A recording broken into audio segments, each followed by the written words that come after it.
Assalamualaikum warahmatullahi wabarakatuh.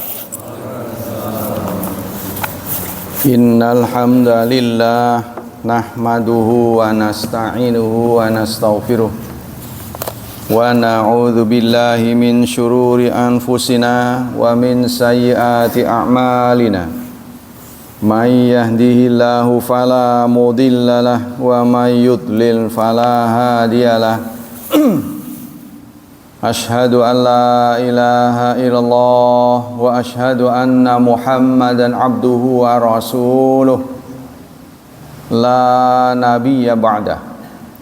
Allahumma salli wa sallim ala nabiyyina Muhammad sallallahu alaihi wasallam wa ala alihi wa sahbihi wa man sara ala nahjihi ila yaumiddin, amma ba'd.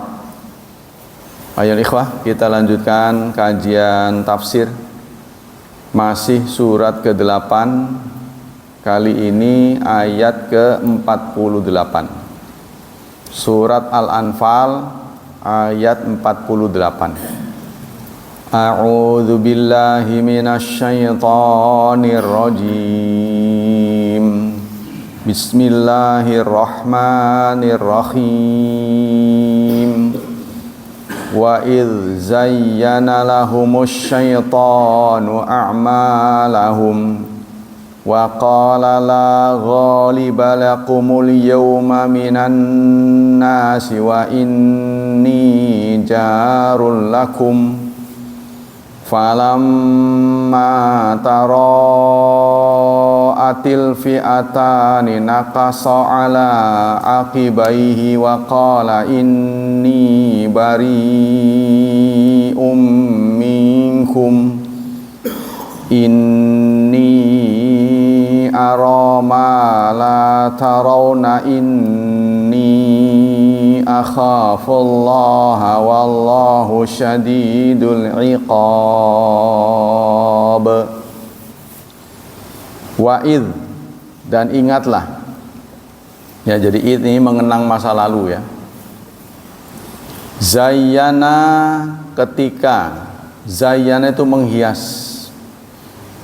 Namanya menghias, yang jelek jadi bagus. Lahum, kepada mereka, asyaitanu, siapa pelakunya? Setan. A'malahum, amal-amal mereka. Ingatlah ketika setan menghias amal-amal mereka ya, kalau dalam catatan Kementerian Agama terjemahnya begini: ingatlah ketika syaitan menjadikan mereka memandang baik pekerjaan mereka. Ya, tapi kalau secara kata, wa dan id, ketika zayyana menghias, lahum bagi mereka, asyaiton setan, a'malahum amal-amal mereka. Jadi amalnya dihias oleh setan. Wa qala, dan berkata, setan berkata, la ghaliba, tidak ada yang bisa mengalahkan, lakum bagi kamu, al yauma pada hari ini, binan nasi, dari orang-orang, dari manusia ya. Manusia tidak ada yang bisa mengalahkan kamu hari ini. Wa inni, dan sungguh aku ya, masih kata-kata setan, jarul lakum, adalah pelindung bagi kalian.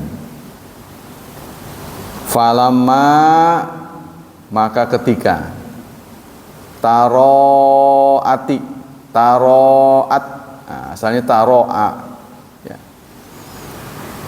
saling pandang.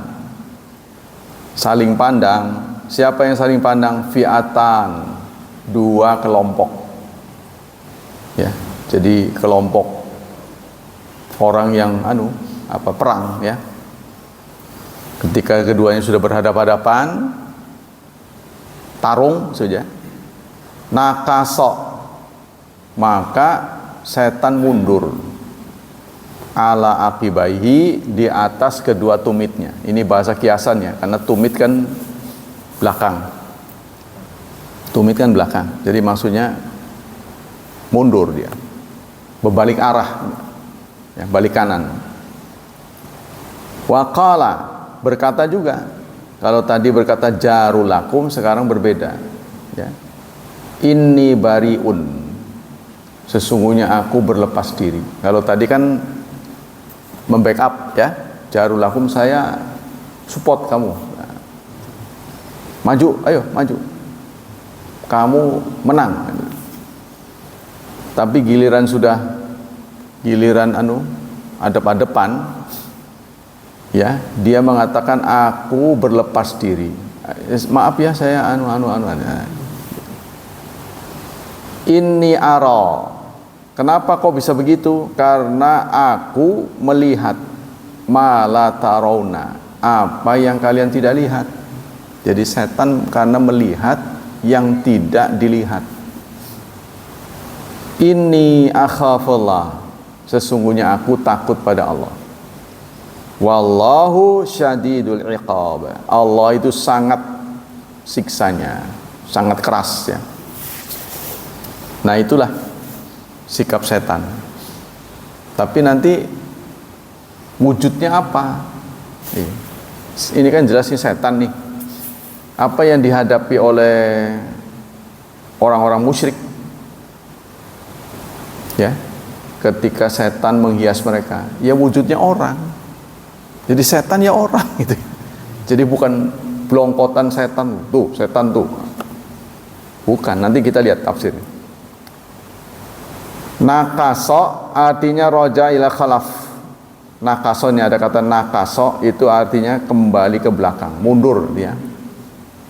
Apa tuh? Mundur. Orang dia ada lari balik kanan. Kalau mundur kan begini ya. Mundur. Apa tuh? Berbalik arah ya. Tadinya begini. Kalau mundur kan begini. Ya kan? Ini mah ngadep sana itu. Balik arah ya. Susah ya. Kalau itu dalam bahasa Arab nakaso. Tadinya ngadep begini. Kalau mundur kan begini. Ini mah enggak, balik arah, lari. Kabur ya benar. Nah, tapi kabur kalau dalam bahasa Indonesia ini kayaknya kurang Contohnya kalau diterjemahkan kabur, maka setan kabur tuh. Ya begitu sebenarnya, lebih cocok kabur. Ngebecir kata orang. Lari tunggang langgang. Tebirit-birit. Kita lanjut. Qala Syangkiti, Imam Syangkiti mengatakan, dzakara ta'ala fi hadhil ayatil karimah anna syaitan gharal kufar wa khada'ahum.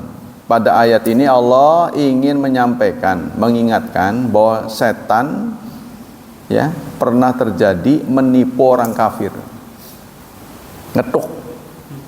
Wa qala ba'dhum wa qala lahum, dia mengatakan kepada orang-orang kafir, la ghalibalakum wa anna jarulakum, tidak ada yang bisa mengalahkan kalian, kalian pasti menang dan aku akan mendukung kalian. Falamma tara'atil fi'atan, maka ketika duanya sudah berhadapan-hadapan ya, nakaso, maka dia kabur tuh, balik arah, ala aqibaihi, di atas kedua tumitnya. Jadi tumit kan selalu di belakang. Ya, maksudnya balik arah. Tumit kan di sini. Ngadep sana kan tumitnya di sini. Berarti ngadepnya ke sono. Ya. Berbalik arah. Indama ra'al malaikah. Nah, sebenarnya apa yang terjadi kok setan sampai berbuat seperti itu? Ya. Artinya keputusannya berubah ketika dia melihat malaikat, katanya. Nah, ini ada alasannya. Aku melihat apa yang kalian tidak lihat. Jadi karena setan melihat malaikat. Malaikat dan setan dua makhluk gaib. Kita kan makhluk bukan gaib. Makhluk wadag. Ya, bukan makhluk halus, makhluk kasar kita. Jadi kita nggak ngelihat, orang nggak ngelihat, tapi dia ngelihat malaikat. Sehingga itu dilari tunggang langgang. Wa qala lahum, lalu dia berkata kepada orang-orang kafir, inni bariun minkum, aku berlepas diri dari kalian. Ya, sama dengan yang mengerikan itu ya. Kalau bagi kita sih perang ini momennya langka ya. Tapi momen yang sering terjadi itu menjelang kematian. Menjelang kematian itu setan ngerubung gitu. Sementara kita menempatkan orang yang mendekati mati itu di ruang emergensi, nggak boleh ditungguin tuh. Jadi kalau menurut ajaran Islam, mereka berkerumun, kita juga berkerumun, mestinya begitu keluarganya ya, yaitu dengan talqin itu, dengan talqin. Fakana, jadi kenapa setan bisa mengatakan seperti itu? Karena dia melihat ya malaikat. Fakana hamilu amri anal gharahum, maka hasilu ya, alhasil dia menipu. Hatta auradahum Allah halak, hatta auradahum halak, sehingga setan itu mendorong orang-orang kafir kepada kehancuran. Sumanabra minhum, kemudian dia tiba-tiba berlepas diri. Maaf ya, saya nggak ikut-ikutan, lari. Wahadi hiya adatus syaitan, ini adalah kebiasaan setan. Salah satu watak setan itu begitu, manas-manasi ya, manas-manasi. Ya, provokator. Ma'al insan kama bayyanahu ta'ala fi ayatin katsira. Ini ditunjukkan oleh Allah Subhanahu wa taala dalam banyak ayat. Pertama kita jumpai dalam surat Al-Hasyr, surat ke-59 ya, surat 59 ayat 16. Dalam surat 59 ayat 16 Allah berfirman, kama thalis syaitan, seperti setan, idh qala lil insan ukfur. Kalau disambung, idh qala lil insani kfur, ya kan? Ketika ia berkata kepada manusia, kufurlah kamu. Jadi ini memprovokasi. Yuk kafir. Falamma kafara, maka setelah manusia kafir, qala, dia berkata, inni bari'um minka, aku berlepas diri dari kamu. Orang pepilihan kita ya. Tuh. Kalau udah selesai dia lari. Kayak gini, setan tuh begitu wataknya. Jadi setan ini bersikap seperti itu tidak sekali dua kali, terus-terusan begitu. Pokoknya ada ruang sekecil apapun, ya, kalau bisa menurunkan, menjatuhkan martabat seorang manusia, dia lakukan. Di rumah tangga, di masyarakat, ada aja itu. Atau bahkan di dalam masjid. Ya, yang membuat kita tidak bersatu, hanya urusan kecil sebenarnya, urusannya kecil sekali, sehingga kita menjadi pecah. Itu pekerjaan setan. Contoh yang paling sederhana, orang sholat tiba-tiba, saya buang gas nggak ya? Nah, karena udah umuran kan Rasulullah menyarankan kita, terus aja sepanjang belum dengar, belum bau mah. Tapi persoalannya pendengarannya udah kurang, penciumannya udah kurang. Jadi walaupun bunyi juga jangan-jangan dia nggak dengar. Nah, itu dikembalikan pada kita sebenarnya. Jadi sebenarnya batal atau enggak itu ujian, sebab diserahkan pada kita. Kan kita nggak mungkin, tadi dengar nggak saya buang angin, nggak mungkin kan. Ke temennya, contohnya di sebelahnya itu anak muda, dia udah tua, saya perasaan kok tadi keluar, dengar nggak? Kan nggak disarankan begitu. Jadi diserahkan pada kita. Yang penting kalau nggak dengar, nggak bau, udah jojong aja, gitu kan. Nah, kita kembali sini. Begitu juga di surat Ibrahim, surat 14 ayat 22 ya. iramanya sama, menceritakan tentang setan. Wa qala asyaitanu lamma qudiyal amr. Berkata setan setelah urusan selesai. Setelah dia berhasil, setan berkata, Innallaha wa'adakum wa'dal haq. Sesungguhnya Allah telah menjanjikan pada kalian janji yang benar. Wa wa'adtukum, tapi aku menyalahi kalian. Janji Allah itu sebenarnya benar. Cuma saya yang ngojok-ngojokin kamu. Fa akhlaftukum, maka aku berbeda dengan kalian. Janjinya benar, kamu nggak nurut. Maaf ya, saya nggak ikut-ikutan. Nah, begitu. Ya, kerjanya setan. Cuma ini perbuatan setan ini sangat halus. Bukan dalam bentuk yang bisa dilihat persoalannya. Sehingga kalau bisa dilihat Pak, ayat wala tattabi'u khutuwati syaitan menjadi percuma. Janganlah kau ikuti langkah-langkah setan. Loh, setan nggak pernah kelihatan, bagaimana mau ngikutin? Tuh, maksudnya perbuatan-perbuatan yang tidak baik itu masuk ke dalam diri kita.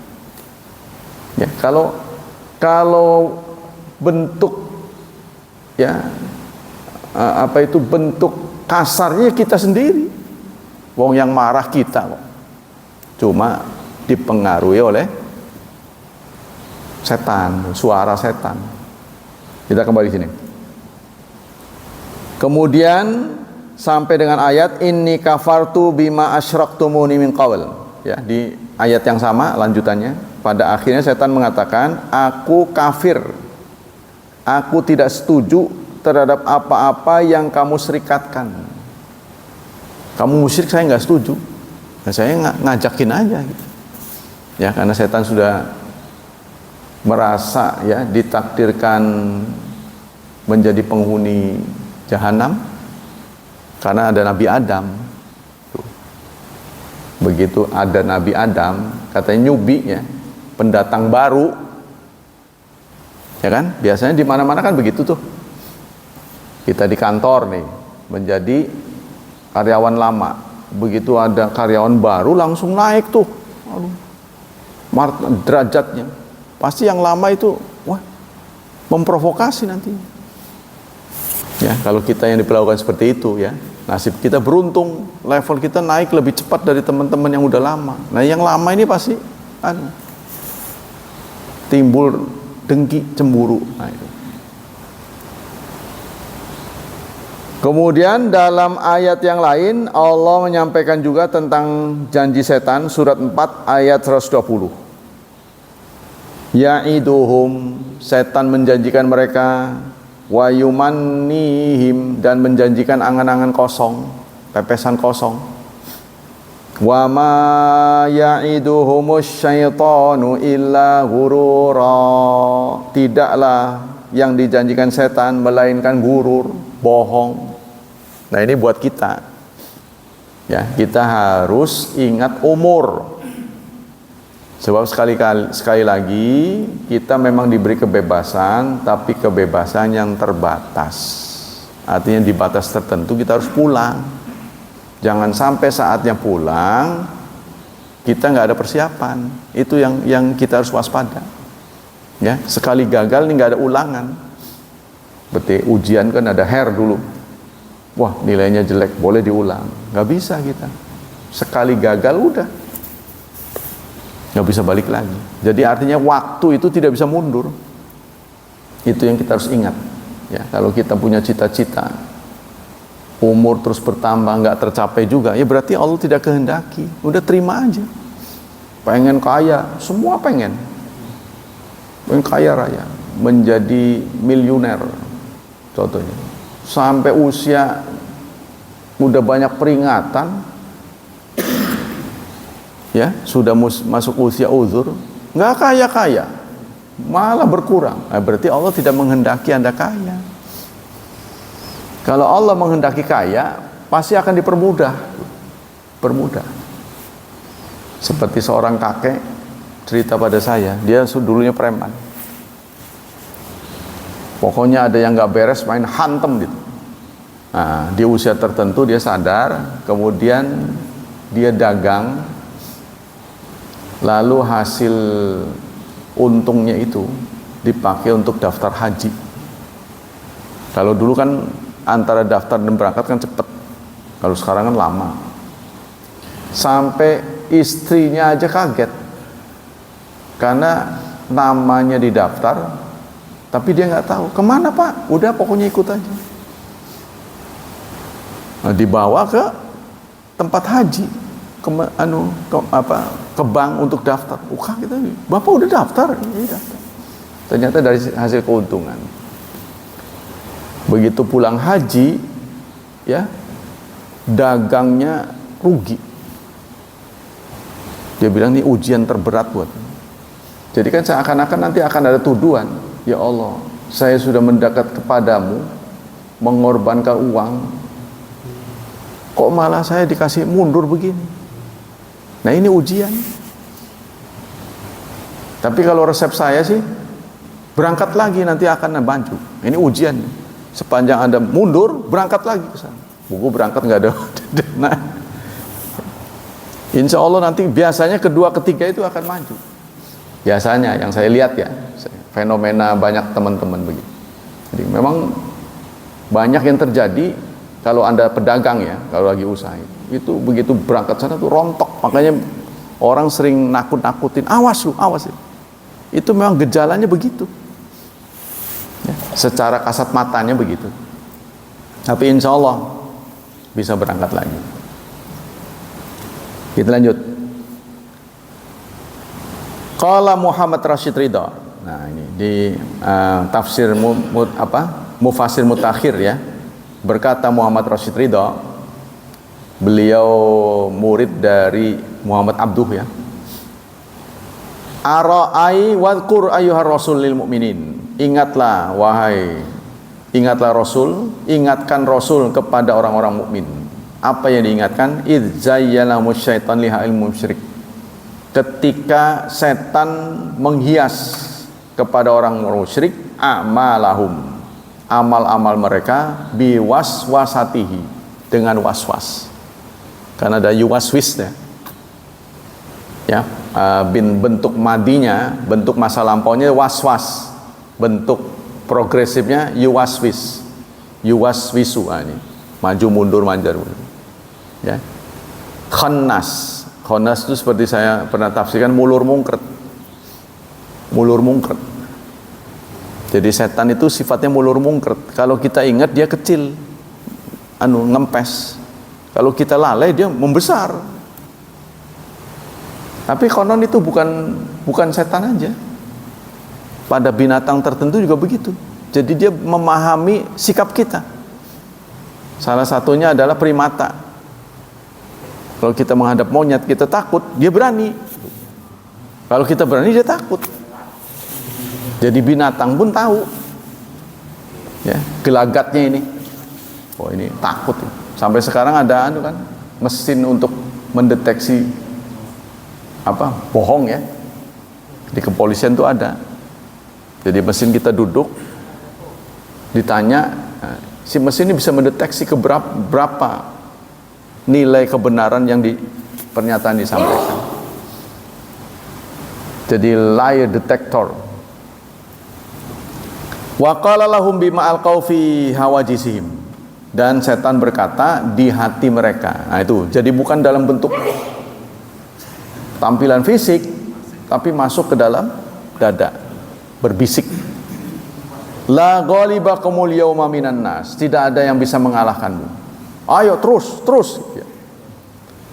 Kenapa tidak ada yang bisa mengalahkan? La atba'u Muhammad ad-du'afa. Jangankan pengikut Muhammad yang doif, ya, wala ghairu min qabail Arab, yang lain pun tidak ada bisa mengalahkanmu, karena kamu paling siap hari ini untuk menang. Fa antum a'azzu nafaran, karena engkau adalah paling gagah, kelompok yang paling gagah, paling siap, paling militan.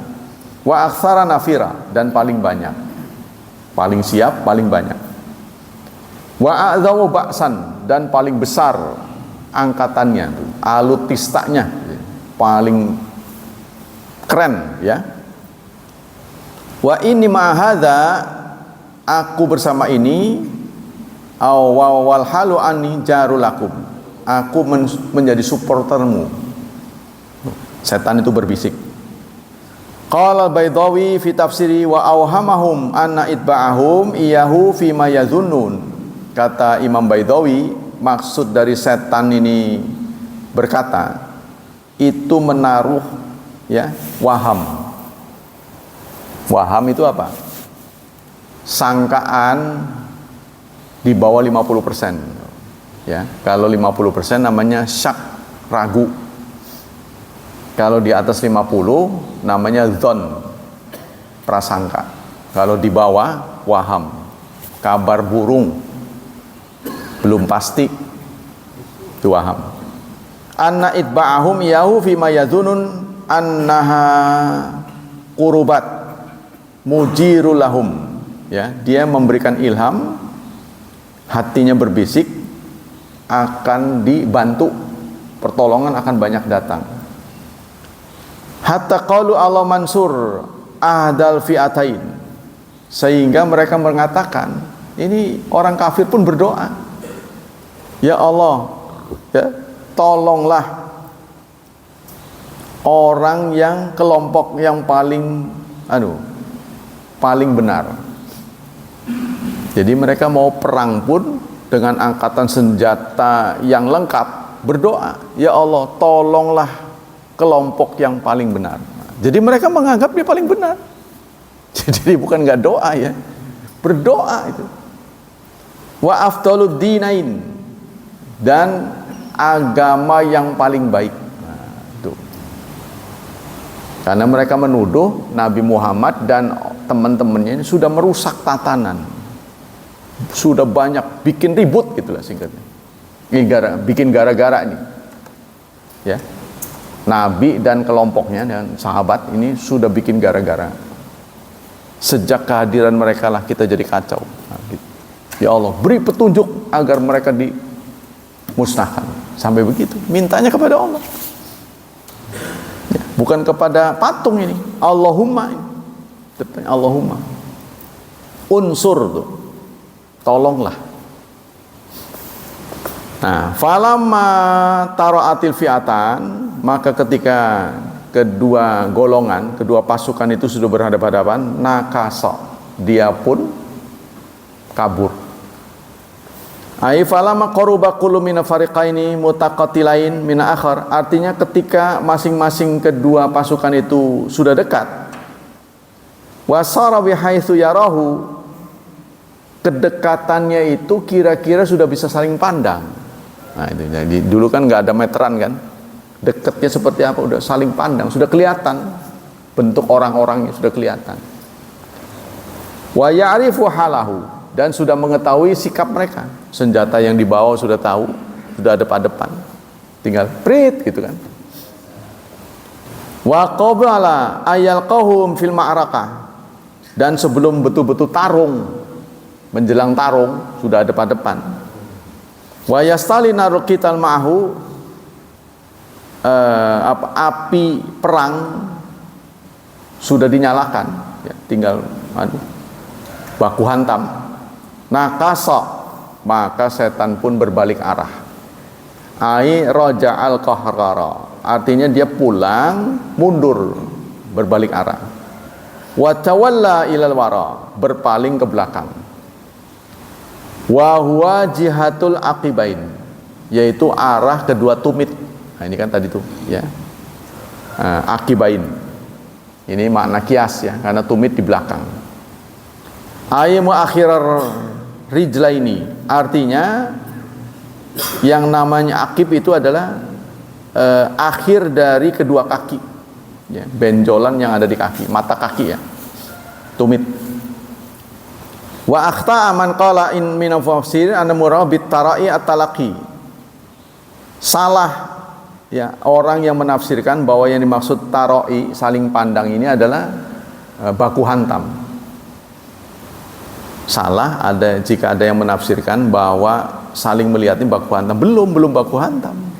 Jadi belum tarung, cuma baru ngeliat-lihatan gitu. Lihat senjatanya ini. Wal muradu an kaffa an tazini. Artinya wa taqriru iyahum. Setan dalam kondisi sudah genting berhadapan-hadapan, dia lari, ya. Hiasan yang dia berikan pada orang kafir itu dicabut sama dia, jadi disingkap, udah nggak dihias lagi. Isinya kalau barang itu bungkusnya dibuka, baru ketahuan jeleknya, ya. Ketika berhadapan-hadapan kaget kan orang kafir melihat kesiapan umat Islam. Fa kharajal kalam makhraj tamtsil bi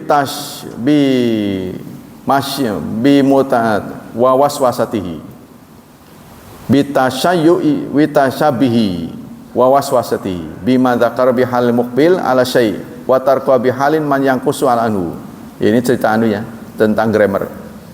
Summa zada ala hadza ma yadullu ala bara'ati minhum. Kemudian di samping dia lari, dia mengatakan, "Maaf saya enggak ikut."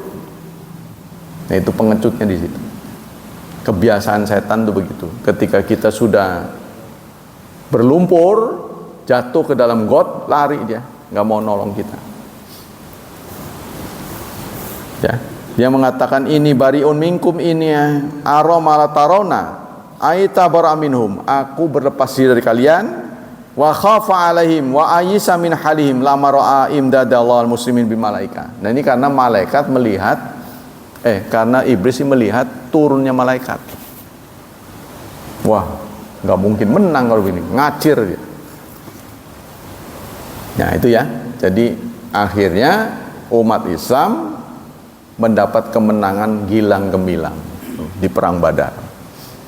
Di satu sisi dapat ghanimah, rampasan perang, dari sisi akhiratnya diampuni. Diampuninya nggak tanggung-tanggung dosa yang lalu dan yang akan datang. Bayangin itu. Jadi kita masih hidup, dosanya sudah diampuni.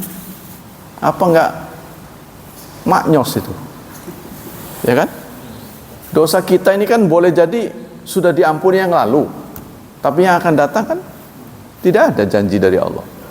Nah, peserta perang Badar, ya, itu diampuni yang lalu dan yang akan datang. Nah, di kemudian hari terbukti ada seorang sahabat namanya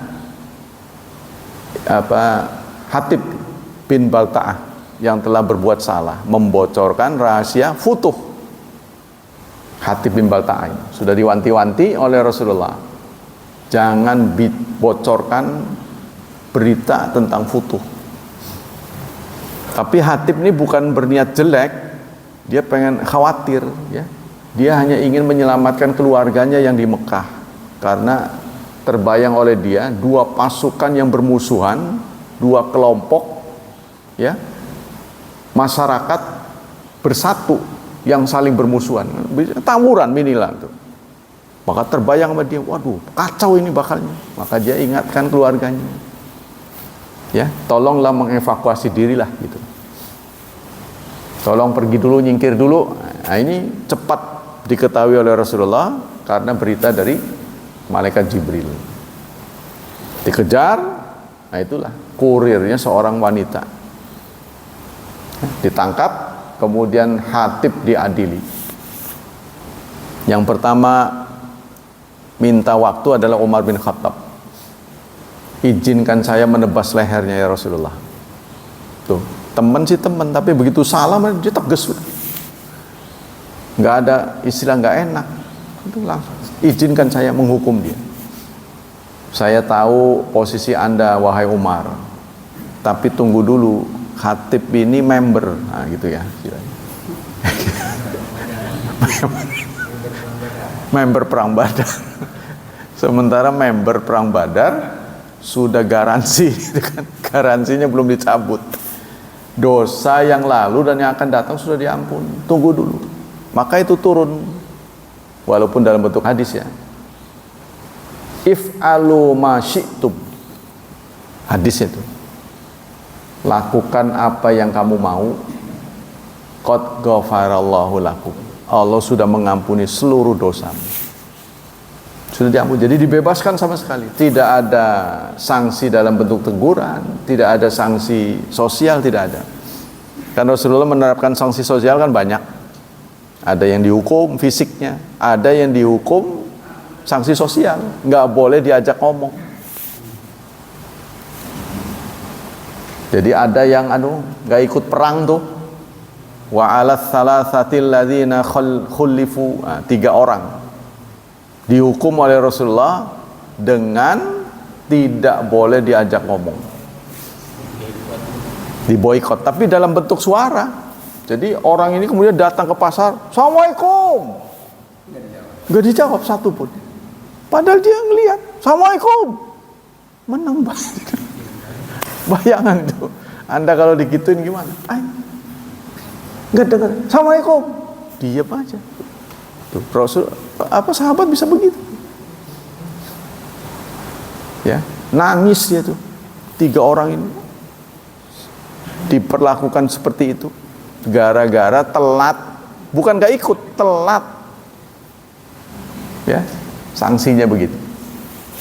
Nanti ada anulah di tafsir yang lainnya. Qala Razi fi kaifiyati hadza tazin wajhan. Kata Ar-Razi, cara yang dilakukan oleh setan dalam menghias itu ada 2. Pertama, asyaiton zayyana bi waswasati min ghairi ayatahawal fi siratil insan. Pertama, setan membentuk dirinya seperti manusia, lalu mengompori. Wah, terus saja pasti kita menang. Nah, orang ini sebenarnya setan. Tapi tentu saja sahabat nggak akan tahu ya. Orang-orang musyrik nggak tahu bahwa ini setan. Jadi bukan setan belongkotan begitu, bentuknya manusia. Tuh, ini kata Ar-Razi. Wa huwa qaulu Hasan wa Asam. Ini pendapat dari seorang penafsir, Hasan, ya. 2 orang penafsir, Hasan dan Asam. Yang kedua, annahu zahara fi suratil insan qalu innal musyrikin min ghairi ayata. Yang pertama dalam bentuk manusia, yang kedua bukan dalam bentuk manusia. Ya, cuma dalam bentuk suara, bisikan hati. Ya, jadi kata Ar-Razi, cara setan itu menghias, ya, memprovokasi itu dengan 2 cara. Pertama, menjelma dalam tubuh manusia. Jadi yang kita lihat manusia. Ini suara pape, setan sebenarnya. Yang kedua, di dalam hati kita, dia merasuk, bukan dalam bentuk fisik, merasuk, mengompori, terus.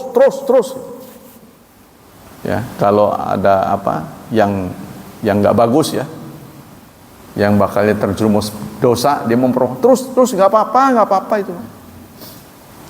Nah, begitu kita sudah berbuat, lalu dia berlepas diri. Nah, itulah setan. Ya, kalau dalam rumah tangga kita sering terjadi masalah sepele, ribut. Itu kerjaan setan. Antara lain, ya, keributan itu bisa terjadi karena ada benda dicari. Contohnya naruh kunci. Tadi saya taruh di sini, kamu ya? Saya emang enggak. Ini kata cerita Syekh Utsaimin. Bukan saya ini. Naruh kunci atau naruh benda, tadi di sini. Saya emang nggak tahu. Padahal salah satu kerjaan jin itu mindah-mindahin barang katanya. Tapi nggak kelihatan ya. Begitu kita udah nggak perlu benda itu, ada nongol. Nggak taunya di sini. Nah, kita udah sempat marah-marah, ribut. Padahal ya boleh jadi kita udah pikun ya. Kalau ada CCTV kelihatan. Tapi boleh jadi begitu. Mungkin Anda juga mengalami kan, mencari sesuatu nggak ada tuh. Udah momennya hilang, nongol. Gali meningkene. Kita udah sempat ribut. Nah, itulah kerjaan setan. Setan ketawa-tawa itu. Mau kita nggak lihat, di prank sama dia. Nah, itulah. Jadi kalau ada soal yang kecil kemudian menjadi besar, itu salah satu setan. Dia mengompor-ngompori, merasuk ke dalam hati manusia. Lawan. Panas-panas itu. Ya udah tarung dia pergi. Tugasnya udah selesai.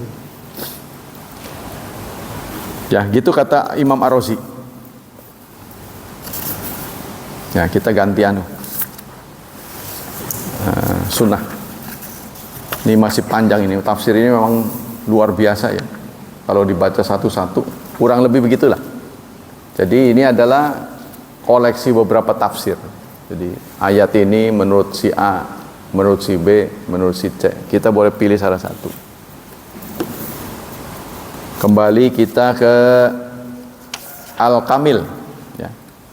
Kemarin sudah disampaikan, masih di seputar sholat ya. Jumu'u ababit tasyahud fis salah. Jumu'u ababit tasyahud wassalam. Kumpulan-kumpulan hadis tentang tasyahud dan salam. Pertama, hayatul julus fit tasyahud. Cara duduk. Duduk aja ada acaranya ya. Jadi definisi ibadah itu adalah acara ya, acara kegiatannya, kegiatan upacara hubungan kita dengan Allah yang tata cara acaranya sudah diatur secara rinci. Itu definisi ibadah. Kalau Syekh Utsaimin lebih tegas, dan menepati 6 hal ya. Kalau definisi yang disampaikan oleh Endang Saifuddin Ansori, kegiatan ibadah yang tata cara, acara dan upacaranya diatur secara rinci. Nah, itu. Menurut Endang Saifuddin Ansori, duduknya bagaimana, ngangkat tangannya bagaimana, pokoknya rinci lah, lebih dari yang lain. Kalau menurut Syekh Utsaimin ya, kegiatan ibadah yang menepati 6 hal, yaitu pas waktunya ya, pas tempatnya, pas caranya, teknisnya, pas apalagi bilangannya, pas sebabnya, pas jenisnya. Tuh, harus pas. Yang namanya ibadah nggak boleh ngarang sendiri.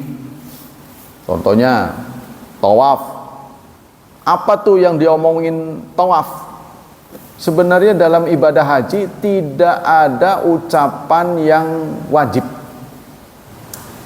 Ibadah haji tidak ada satupun ucapan mulut ya yang wajib diucapkan. Seperti sholat ini kan suratul Fatihah, takbir kan harus Allahu Akbar kan, nggak boleh ngebatin kan. Bisa aja nggak ngomong, tapi tidak sah. Nah, kalau haji itu tidak ada. Jadi doa-doa itu kenapa? Ya doa-doa itu hanya tambahan saja, keutamaan. Contohnya berputar Robbana atina, nanti a'azul wal akram ya, wow, dan sebagainya, doa sa'i, doa tawaf, itu doa-doa saja. Jadi artinya kalau orang diem aja sah hajinya. Jadi lebih banyak kepada gerakan. Cuma ada yang sunnah, kalau dibaca keras ya, contohnya labbaik Allahumma, itu sok yang keras makin bagus. Tapi kalau niat diem, niat sholat tidak dianjurkan disuarakan. Nah, tapi kalau haji itu labbaik Allah yang keras.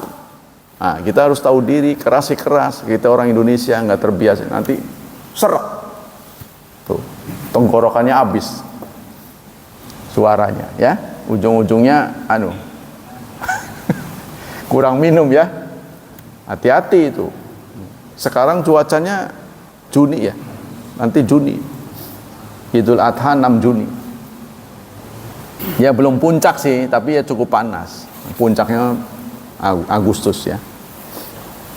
Itu hati-hati ya, terutama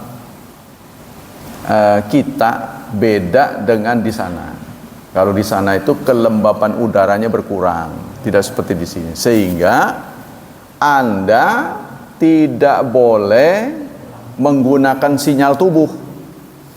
Haus baru minum, itu di Indonesia. Tapi di sana nggak boleh. Sejam sekali harus minum. Haus tidak haus, minum. Satu, pas waktunya. Kalau ibadah itu menyangkut waktu, ya seperti haji ini kan nggak bisa dilakukan sekarang kan. Udah sekarang aja, Banyak orang nggak bisa. Yang kedua, pas tempatnya. Kalau menyangkut tempat, contohnya haji, harus di seputar Masjidil Haram, ya kan? Bahkan haji tidak sah kalau dilakukan di Madinah, masih di Arab Saudi itu padahal. Apalagi di Monas, komunis. Karena ada wacana pengen dipindah ke Monas. Ini Islam Nusantara, ya kan? Dua tuh tempat. Yang ketiga, menyangkut jumlah. Kalau ditentukan jumlah, contohnya takbir harus 7, tawaf harus 7, ya nggak boleh ditawar. Wih, 8 lah. Wih, nggak boleh, diimbui juga nggak boleh. Cuma kalau kita ragu, sebaiknya ditambah. Ya, sebab menurut catatan ulama, tidak boleh kurang 1 mili pun tawaf itu, kan ada tanda hijau tuh. Ya, Hajar Aswad, mulai dari Hajar Aswad, muter. Nah, kita lebihin kayak dikit gitu. Nanti nggak boleh kurang 1 mili pun, lebih dikit, baru kita keluar. Jadi kalau kita ragu, apalagi 6 apa 7, 6 tuh, anggap 6, jangan dianggap 7. Ya, contohnya kita dengan temennya, wih, 7, 6 sih, 7. Nah, kita ragu, jangan ladenin, mahal soalnya. Mau balik lagi mahal. Udah, kalau kita ragu, tetap haji itu sendiri. Ingat, haji tidak seperti sholat. Kalau sholat kan berjemaah. Kalau haji itu sebenarnya sendiri-sendiri, cuma waktunya bareng, itu aja loh. Sama dengan puasa. Puasa kan sebenarnya kita sendiri-sendiri kan. Cuma waktunya berbarengan dari subuh sampai maghrib. Jadi kalau kita ragu, teman kita meyakinkan 7, kita 6. Wes, orang ngeladen, ibadah ini saya sendiri. Kalau kita ragu,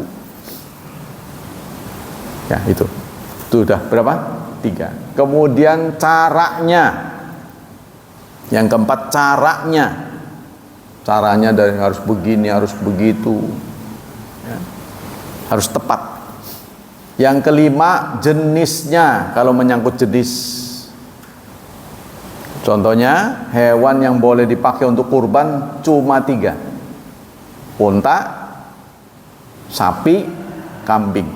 Bagaimana ayam, bebek? Karena kolesterol kalau makan daging kambing, darah tinggi. Saya ganti dengan ayam, harganya sama, nggak bisa, tidak sah. Tapi kalau kias boleh, kambing nggak ada, kijang gimana? Kan mirip-mirip. Atau sapi nggak ada, kebo gimana? Yaitu mirip-mirip, namanya kias. Ya, di Jawa Tengah konon begitu. Teman-teman kita yang bertetangga dengan Hindu, mereka kurbannya dengan kerbau, pengganti sapi. Orang enak, wong pangeran disembelih katanya. Awas diadang. Ya, kalau kita yang lebih banyak, kalau mereka yang lebih banyak seperti Bali, wah kan urusannya berabe, kan? Nah, itu mereka berinisiasi menyembelih kerbau atau sapi yang tidak berwarna putih, karena Tuhan mereka itu sapi putih. Cari sapi yang nggak warna putih. Tuh, udah 4 ya, 5. Yang terakhir adalah sebab. Contoh sebab adalah kita disunahkan sholat tahiyatul masjid karena masuk masjid dan duduk. Masuk dan duduk. Jadi kalau kita masuk nggak mau duduk, ya, cuma karena ada benda yang ketinggalan, tidak disunahkan sholat tahiyatul masjid. Ini berlaku, ya, selain Masjidil Haram. Kalau di Masjidil Haram tidak berlaku tahiyatul masjid, yang ada tawaf. Ingat tuh. Kalau selain Masjidil Haram, ya, Masjid Nabawi, Masjid Palestina, ya, Baitul Maqdis, atau masjid-masjid yang lain. Masuk, mau lama di situ, duduk, maka sholat dua. Tapi kalau di Masjidil Haram, sunnahnya itu tawaf. Nah, setelah tawaf baru sholat 2 rakaat ba'da tawaf. Tuh sunnahnya. Kalau boleh di Maqam Ibrahim situ. Hijri Ismail. Tapi kan sesak. Ya udah kalau nggak dapat ya udah nyingkir aja daripada penjut ya kan. Desek-desekan. Nah kemarin itu terdeteksi mati. Ada yang meninggal. Suami istri berangkat, memaksakan diri mencium Hajar Aswad. Ini belum haji belum. Memaksakan diri mencium Hajar Aswad, lemes dia. Ya udah usianya kan kita rata-rata udah umuran ya. Berdesek-desekan, ini persoalannya desek-desekan. Jadi oksigennya kurang. Itu terkapar. Udah nggak bisa, nggak selamat. Nah itu daripada begitu, setinggi-tingginya mencium Hajar Aswad itu hukumnya sunnah, bukan wajib. Jadi kalau ukurannya nyawa, lebih baik jangan. Tapi kalau longgar, dijamin selamat, baru Anda lakukan. Ya, itu kesunahan, belum tentu kita bisa balik lagi. Sayang itu kan, kalau bisa semua yang fasilitas yang kita bisa lakukan, lakukan. Jadi kita harus tahu tempat-tempat keramat yang menghasilkan banyak pahala. Harus tahu, contohnya berdoa di bawah talang mas. Terus di dekat antara Hajar Aswad sama pintu. Tuh, ya. Nah, di situ itu mustajab. Kemudian berdoa di dekat di Bukit Sofa dan Marwah. Sofa, Marwah. Kemudian di dekat Zam-Zam. Itu tulisan dari Imam Nawawi ya dalam Al-Adhkar. Saya ingat tuh 15 tempat mujarab. Nah, di Arafah ketika tanggal 9. Tapi kalau bukan tanggal 9 Arafah tidak mujarab. Kemudian untuk jamarat. Nah, jamarat itu hanya di 1 dan 2 doanya. Jamarat 1, jamarat 2. Pokoknya ingat kalau kita bakal lempar lagi, berarti mujarab tuh doanya. Tapi kalau sudah ketiga kan nggak ngelempar lagi, jangan. Itu tidak ada sunnah doa, yang adanya 1, 2. Ya, sekarang dipakai urutan kan? Kalau kita masuk nggak bisa mundur lagi. Jadi dia sudah dibuat satu jalur. Kita udah masuk, nggak mundur lagi ke sana nggak bisa. Dan harus dilakukan ba'da zuhur 11, 12, 13 itu tanggal 11, 12, 13 itu harus dilakukan ba'da zuhur. Kalau yang pertama sih tidak harus ba'da zuhur ya kalau nggak salah. Kemudian yang paling penting tanggal 10. Tanggal 10 itu melakukan 4 hal. Dan di tanggal 10 pertama melempar Jamratul Aqabah sekali doang ya. Maksudnya Jamratul Aqabah bukan 3 ya, sekali itu doang. Kemudian tawaf ifadah tanggal 10. Tapi kayaknya orang Indonesia nggak kebagian ya. Kalau sunnah Rasulullah itu kan duha. Tawaf ifadah itu waktu duha. Demikianlah ikhwanul muslim, hafizani wa hafizakumullah, kajian pagi ini. Semoga Allah melimpahkan pahala yang berlipat ganda untuk kita. Semoga Allah tetap menjaga dan melindungi kita dari wabah dan fitnah, dari syubhat dan syahwat. Dan semoga anak-anak kita dimudahkan hidupnya, diberkahi, serta ditakdirkan Allah menjadi hambanya yang saleh dan salihat. Subhanakallah wa bihamdika, asyhadu an la ilaha illa anta astaghfiruka wa atubu ilaik. Wassalamualaikum warahmatullahi wabarakatuh.